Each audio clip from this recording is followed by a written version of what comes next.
So we started with basics, right? Classification, definition and all. फिर हमने किया था वो टेबल, एनालिसिस टेबल, जहाँ पे डेबिट क्या है, क्रेडिट क्या है, जर्नल किया हमने, लेजर किया हमने, बराबर है? जर्नल के बाद भी डिड लेजर, लेजर के बाद क्या किया हमने? Subsidiary books. What are subsidiary books? Sub division of journal, right? Journal ही होता है, जर्नल भी जर्नल है, सब्सिडरी भी जर्नल है.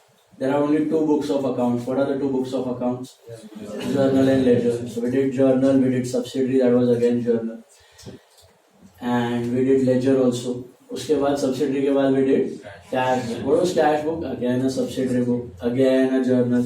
As I told you in the beginning, 11th standard you have two big topics. One is journal, the first topic which we did, and then it is final accounts. Major weightage of 11th standard lies on these two topics. Okay. Journal आता है तो almost आपका काम smooth हो जाता है. Journal आता है तो लेजर आता है, जर्नल आता है तो सब्सिडरी आता है, जर्नल आता है तो कैश बुक आता है, बराबर. कैश बुक हमने किया था. फिर एक और छोटू सा कैश बुक किया था, that was petty cash book. Okay, small cash book. That was another subsidiary book, that was again a journal. So all these were journal ledger in the first semester. What have we done till now? और trial balance बीच में आ गया था, that was with ledger. What is trial balance? List of all the ledger balance. मतलब journal entry, journal से आप post करते हो लेजर में और 12 महीने तक करते जाते हो. ये प्रोसेस चालू रहता है. 12 महीने के एंड में लेजर के बैलेंस की एक लिस्ट बनाई जाती है. उसको क्या कहते हैं? Trial balance. यहां तक हमने किया हुआ है. That was first semester, right? फिर हमने एक और टॉपिक लिया था, सोर्स डॉक्यूमेंट. सोर्स डॉक्यूमेंट्स मतलब क्या क्या डॉक्यूमेंट्स आप ड्रॉ करते हो, क्या क्या every transaction must have a documentary evidence. Documentary evidence मतलब वो शीट दिया था ना मैंने, तो उसमें वो डॉक्यूमेंट्स दिखते कैसे? Invoice, debit note, credit note, cheques. So we did that. Okay, now we are going to second term. Second term में क्या टॉपिक्स है आपके? ध्यान से देखना. सेकेंड टर्म में we are starting with this bank reconciliation statement. Okay, first topic of second term bank reco statement. इसके बाद आएगा आपका रेक्टिफिकेशन ऑफ एरर्स. क्या आएगा? Rectification of errors. मतलब अकाउंटिंग में जो मिस्टेक्स हो जाती है उसको कैसे रेक्टिफाई किया जाता है, सुधारा कैसे जाता है, वो देखिए जाएगा. सॉरी, उसके बाद हम लोग करेंगे डेप्रीसिएशन. सॉरी, क्या करेंगे? Depreciation. Depreciation is another very important chapter. उसमें हम लोग देखेंगे कि एसेट्स पे जो डेप्रीसिएशन प्रोवाइड करते हैं उसके क्या जर्नल एंट्रीज, क्या अकाउंट बनाए जाते हैं. ओके, फिर हम करेंगे सबसे बड़ा टॉपिक इस साल का, दैट इज फाइनल. ओके, पूरा 1 महीना लगा था वो topic. Mostly that be done in the month of Jan और Feb. Final accounts big topic. Sir exams कौन से मंथ में होते हैं? एग्जाम्स आपके होंगे मार्च. सर यूनिट्स आपके हो जाएंगे जनवरी में, सेकेंड या third, fourth week. Generally it is fourth week of Jan. Sorry, units will be in the fourth week of Jan, third or fourth week of Jan. And finals depend करता है कौन से college में हो. सबसे पहला mostly NMBTY का रहता है, 15-17 मार्च से चालू कर लेता है, followed by all other colleges, SIS, Hinduja, पवंस, एंड लास्ट में Somaiya and HR. Somaiya HR का घसीट के first second week of April तक जाता है. पोदार भी बीच में आ जाता है, लास्ट वीक ऑफ मार्च में आ जाता है. ओके, तो लेकिन हमारा 12th standard will start from second week of April. Okay, irrespective of your college exam. तो वो हम लोग एडवांस में बोल के रखेंगे, तो प्रिपेयर करके रखना.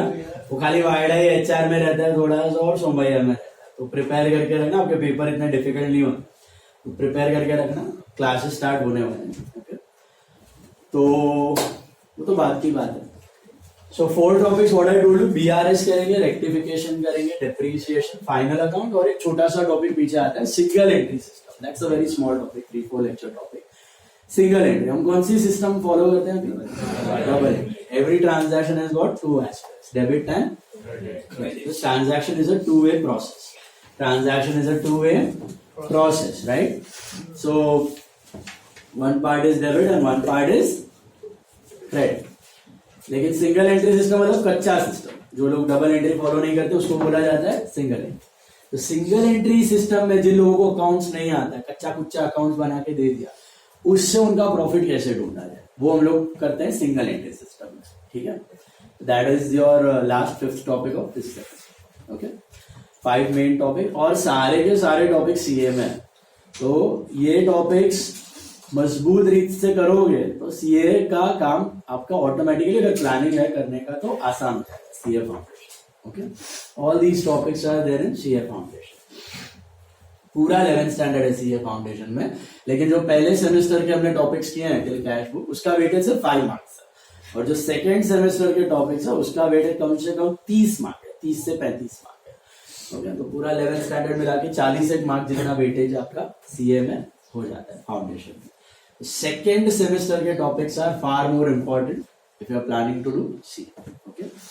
Starting with this one, bank reconciliation statement, okay.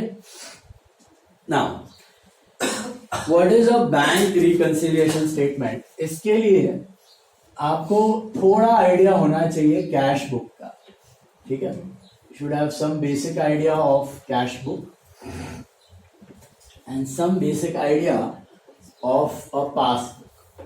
You know what is a passbook? याद है मैं बोलता था कभी कभी पासबुक पासबुक, बैंक स्टेटमेंट भी बोला जाता है। क्या होता है पासबुक? सर जिसमें हमारे बैंक स्टेटमेंट्स नोट होते हैं। हाँ, ये कौन मेंटेन करता है? Passbook, bank. और कैश बुक कौन मेंटेन करता है? हाँ, बराबर है। अब कैश बुक आपने अभी अभी किया है, याद है ये फॉर्मेट हम लोग बनाते थे, date, receipt, then there were how many columns? 2 columns. हम लोग 2 कॉलम का कैश बुक करते थे। What were the 2 columns? Cash and bank, right? Date, receipt, RNO, LF, cash bank, date, payment, VNO, LF, cash bank, remember? तो हम लोग वो वाली कैश बुक करते थे। ये कैश बुक का थोड़ा सा कट डाउन वर्जन है, सिंपल वर्जन है। इसमें मैंने खाली एक कॉलम बनाया बैंक, और वो चुन्नू मुन्नू हटा दिया, RNO, LF, VNO, LF वो हटा दिया। तो ये कैश बुक ही है, but cash book with only which column? Cash and bank. This is only bank. हम लोग ने किया था वो कैश बैंक था, बट ये खाली बैंक कॉलम, ओके। तो हम लोग बैंक कॉलम पे फोकस कर रहे हैं यहाँ पे। अच्छा, पासबुक का सीन क्या होता है पता है आपको? पासबुक में है ना, ये कैश बुक जैसे ही दिखता है, लेकिन एक ट्विस्ट होता है। हमारा debit side is receipt and credit side is payment, okay. But passbook का debit side is payment and credit side is receipt. ऐसा क्यों होता है पता आपको? Why is this opposite?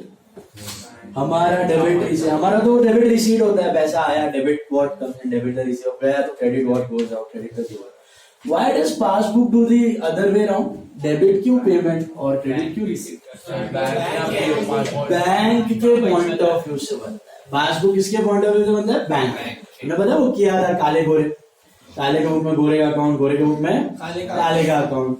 तो जब मैंने लेजर बनाया था तो बताया था जो जो काले के डेबिट्स में अमाउंट है वो गोरे के क्रेडिट्स में होंगे, और जो जो काले के क्रेडिट्स में वो गोरे के डेबिट्स में होंगे। बस वही सीन है, समझो हम काले हैं, बैंक गोरे, तो हम हमारे पॉइंट ऑफ व्यू से बना रहे।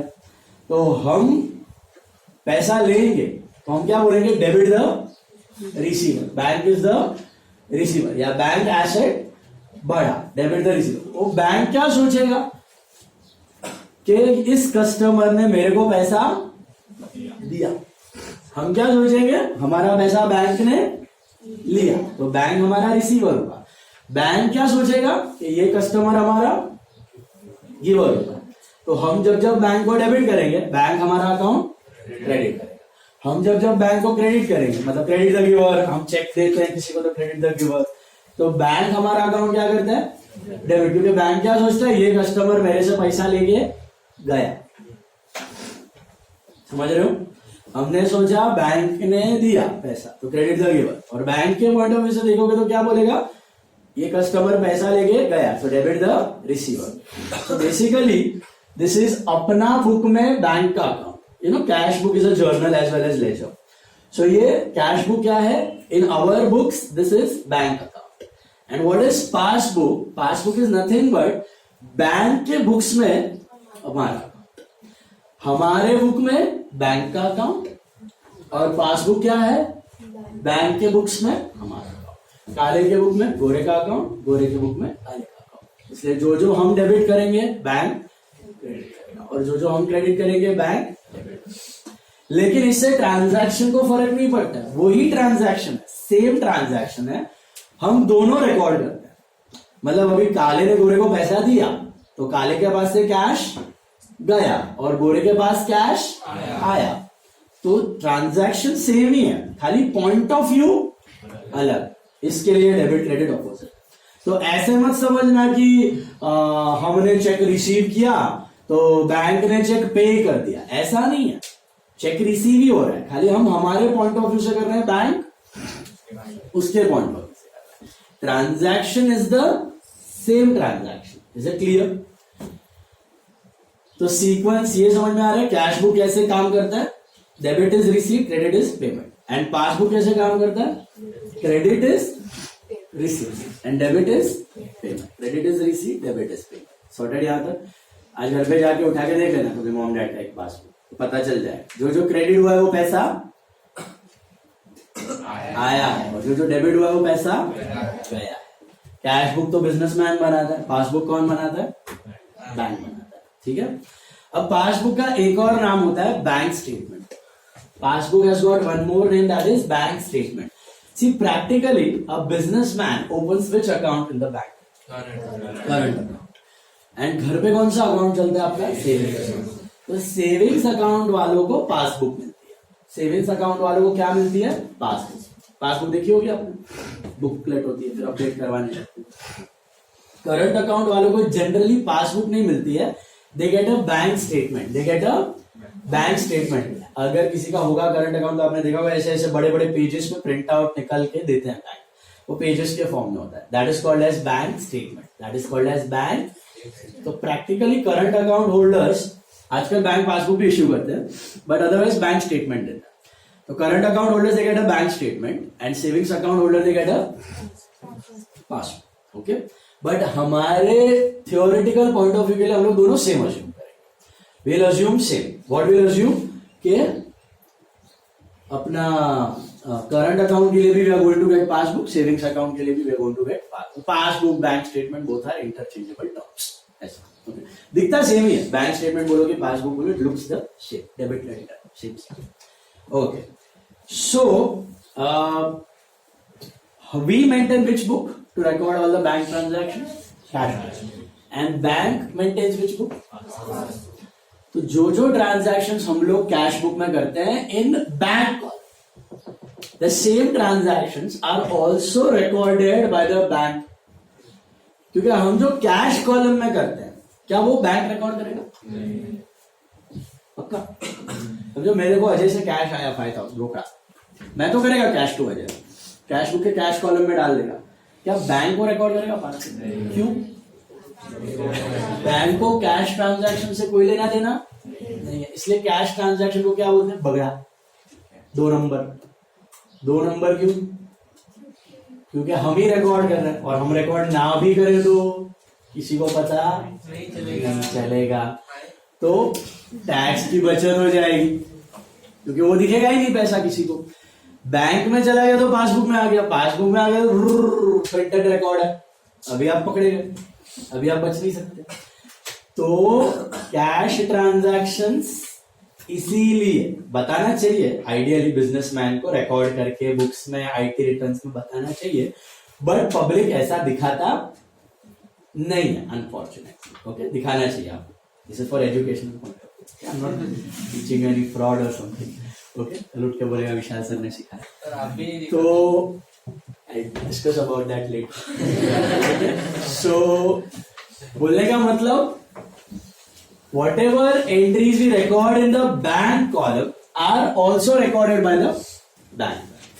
चेक आपको मिलता है ऑटोमेटिकली बैंक में भी रिकॉर्ड होगा, RTGS, NEFT, IMPS, UPI, ECS, debit card, credit card, वो सारा कुछ बैंक भी रिकॉर्ड करने वाला है।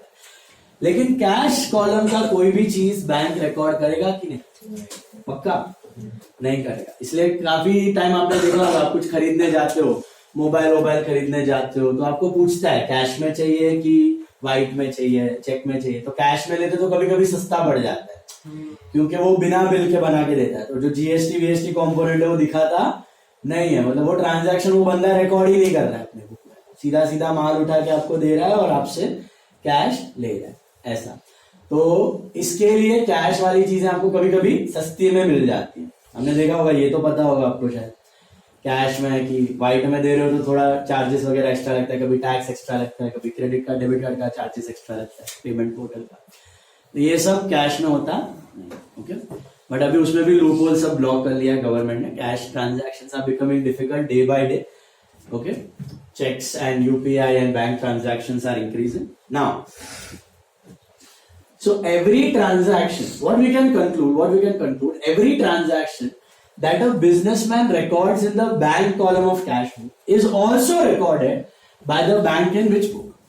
Passbook. The only difference being what we record on the debit side, bank will record on the credit side. And what we record on the credit side, bank will record on the debit side, right? Let's take an example. Let's say the month is going on January, month of January, ठीक है? तो जनवरी के महीने में business start हो गया and let's say on 2nd January 2023 I got a cheque from let's say Aryan. मेरे को आर्यन से चेक आया। आप कैश बुक करते हो, कैश बुक में आप क्या करते हो? Cheque received and deposited on the same day, या फिर simply cheque received from Aryan. What entry do we pass? Bank to Aryan, same day deposit, या फिर खाली चेक दिया, पीछे कुछ नहीं दिया, बैंक ही लिखते हो तो बैंक टू आर्यन। तो मैं क्या करेगा, इधर लिख देगा बैंक में टू आर्यन। लेट्स से मेरे को 20,000 का चेक आया आर्यन से। कितने का? 20,000, ओके। अब डिपॉजिट करने का मीनिंग क्या हुआ कि मैंने जैसे वो चेक आया वही दिन मैं बैंक में भागा और बैंक में जाके वो स्लिप होती है, डिपॉजिट स्लिप भरते हो, पता है, बड़ी सी।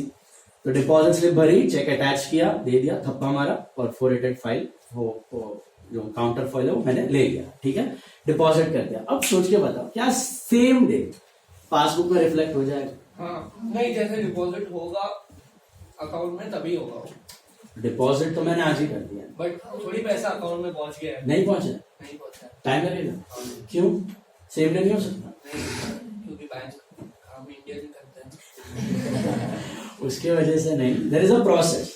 सो how does a cheque move? मैं आज डिपॉजिट करेगा चेक, समझो मेरे को आर्यन से चेक आया, मेरा अकाउंट बैंक ऑफ बड़ौदा में, तो मैंने आज डिपॉजिट किया, तो बैंक ऑफ बड़ौदा वाले अप्रोच करेंगे क्लियरिंग हाउस। क्लियरिंग हाउस मतलब आरबीआई होता है, आरबीआई का ब्रांच को क्लियरिंग हाउस बोलते हैं। तो चेक वहां पे जाता है, फिर वहां पे सामने वाले बैंक को अप्रोच किया जाएगा, मतलब आर्यन के बैंक को अप्रोच किया जाएगा कि क्या आपने ये चेक इश्यू किया है, साइन मैच करवाया जाएगा, अमाउंट देखा जाएगा और फिर आर्यन के अकाउंट में से पैसा कटेगा और मेरे अकाउंट में पैसा आएगा। तो आपने देखा होगा कि चेक जिस दिन मिलता है उस दिन आप तो जमा कर दो बैंक में, लेकिन पैसे अकाउंट में आने वाले नहीं है। It takes time, this process takes time of let's say 2 to 3 days। अभी आजकल फास्ट हो गया है, 1.5 day में काम हो जाता है, 1.5-2 दिन में काम हो जाता है, लेकिन बीच में पब्लिक हॉलीडे आ गया, संडे आ गया तो एक्सटेंड हो जाता है। तो आज मैंने डिपॉजिट कर दिया चेक, तो मैं तो कैश बुक में एंट्री मार देगा 20,000, बट क्या बैंक सेम डे पे वो एंट्री करेगा पासबुक? उसमें आएगी एंट्री, तो आएगी, लेकिन शायद 3-4 दिन बाद, मतलब समझो 5 तारीख को एंट्री आएगी, 5th January 2023 को आएगा बाय आर्यन, क्योंकि मैं डेबिट करता हूं तो बैंक क्रेडिट करता है 20,000। कितना? 20,000। अभी प्रैक्टिकली बैंक बाय आर्यन नहीं करेगा, क्योंकि बैंक को आर्यन से कोई लेना देना नहीं है। बैंक क्या देख रहा है, बैंक के बुक में ये मेरा अकाउंट है, तो मैंने चेक डाला है ना, तो बैंक देखेगा अरे ये महान कस्टमर ने मुझे 20,000 दिया, ये महान कस्टमर ने मुझे 20,000 दिया। तो बैंक कैसे देखता है कि bank account debit to customer account, bank account debit to customer, क्योंकि मैंने चेक डाला है ना बैंक। तो बैंक मतलब बैंक का भी खुद का एक बैंक अकाउंट होगा, जैसे हमारा बैंक अकाउंट होता है वैसे बैंक का भी खुद का एक बैंक अकाउंट होगा। तो bank to customer, bank to customer, तो कस्टमर में एंट्री आएगी बाय बैंक। तो बैंक को थर्ड पार्टी से वैसे कोई लेना देना नहीं होता। तो बैंक खाली लिखेगा by bank to bank, by cash to cash, नहीं लिखता है। लेकिन हम लोग हमारे इजीनेस के लिए यहां पे लिख देंगे, जो यहां पे लिखा वो यहां पे टू आर्यन है तो by Aryan. Bank actually by Aryan लिखने वाला नहीं। इसका एक्चुअल एंट्री क्या है समझ में आया? Bank to customer, bank to customer. तो बैंक का भी बैंक अकाउंट है, वो डेबिट हो रहा है, और कस्टमर अकाउंट क्रेडिट हो रहा है। तो कस्टमर में आएगा बाय बैंक एक्चुअली, ठीक है। तो आप पासबुक उठा के देखोगे ना, तो बैंक बाय बैंक ही रहेगा, लेकिन बाजू में डिटेल देगा, ये आर्यन का चेक है, चेक नंबर रहेगा, या फिर ऑनलाइन है तो उसका ट्रांजैक्शन आईडी रहेगा। वो बैंक पासबुक सारी डिटेल्स प्रोवाइड करता है। Real entry is not by Aryan, it is by bank, but हमारे कन्वीनियंस के लिए we do like to Aryan by Aryan, to Ashok by Ashok, to Ajay by Ajay, same लिखना है, ठीक है। ओके, फर्स्ट ट्रांजैक्शन समझ आया सबको? जी हाँ। क्या हुआ था यहाँ पे? मेरे को आर्यन से चेक आया, हाँ। मैंने रिकॉर्ड कर दिया। मैं कब रिकॉर्ड कर देगा? जिस दिन मैं डिपॉजिट करेगा, बराबर है। बट क्या बैंक भी उसी दिन रिकॉर्ड करता है? The cheque takes time to clear, so bank will record it, but after a couple of days और 3 days or 4 days में, right. Okay, let's move ahead. Suppose मैंने हर्षल को चेक इश्यू किया, ओके, 5000 रुपीज का। I have issued a cheque to Harshal, तो what entry should I pass? Harshal to bank, Harshal to bank. Cash book में जिस दिन इश्यू करूंगा लिख दूंगा, तो हर्षल टू बैंक, तो बैंक में आएगा बाय हर्षल। मैं तो कर दूंगा 5000। This is let's say on 5th of January 2023। अब क्या बैंक भी सेम डे पे ये एंट्री मार देगा? पॉसिबल ही नहीं है, क्योंकि मैंने चेक दिया हर्षल को।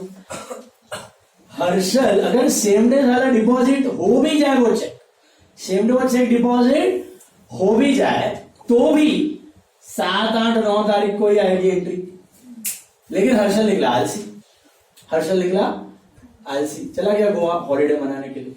फिर आया 5-6 दिन बाद, फिर देखा अरे अरे अरे चेक पड़ा हुआ है, डिपॉजिट करना बाकी है। फिर हर्षल गया बैंक में, फिर उसने डिपॉजिट किया। तो कब क्लियर होगा ये चेक? कम से कम 8-10 दिन के बाद। तो डिपेंड करता है सामने वाली पार्टी कब प्रेजेंट कर रही है उसके ऊपर। तो सामने वाली पार्टी कब डिपॉजिट करेगी, प्रेजेंट करेगी, तब उसके बाद जाके वो चेक क्लियर होगा, तब उसके बाद जाके पासबुक में एंट्री आएगी। प्रोसेस तो वही रहने वाली है। सेम डे भी उसने डिपॉजिट किया तो भी 2 दिन तो लगेंगे, सेम डे नहीं किया तो और उतने दिन पड़ जाएंगे, सही बात। तो ये एंट्री समझो, हर्षल आलसी निकला, गोवा भाग गया था, तो 12 तारीख को ये चेक रिफ्लेक्ट होगा मेरे पासबुक में। तो टू हर्षल दिस इज 5000। अभी बैंक एक्चुअली टू हर्षल पास नहीं करता। बैंक क्या सोचेगा कि ये कस्टमर ने पैसा निकाला, तो entry is customer account debit to bank,